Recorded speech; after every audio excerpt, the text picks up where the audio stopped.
जिल्ह्याचे पालकमंत्री चंद्रकांत पाटील हे बुधवारी सोलापूर जिल्ह्याच्या दौऱ्यावर होते।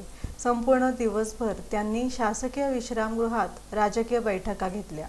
सोलापूर जिल्ह्याचे पालकमंत्री चंद्रकांत पाटील यांच्या बैठकांना 7 रस्ता येथील शासकीय विश्रामगृहात बुधवारी सकाळी 10:30 पासून बैठकांना सुरुवात झाली। 11:30च्या सुमारास शासकीय विश्रामगृहावर सर्व बाजूंनी पोलिसांचा बंदोबस्त पाहायला मिळाला। मुख्य प्रवेशद्वाराजवळ पोलीस कर्मचारी हे थांबून होते। प्रत्येकाला अडवून विचारून आतमध्ये पाठवलं जात होतं। आतमध्ये आल्यानंतर सुद्धा पुष्कराज या शासकीय विश्रामगृहातील इमारतीला लोखंडी बॅरिगेटनं बंदिस्त करण्यात आलं होतं आणि सर्वत्र पोलीस उभे करण्यात आले होते।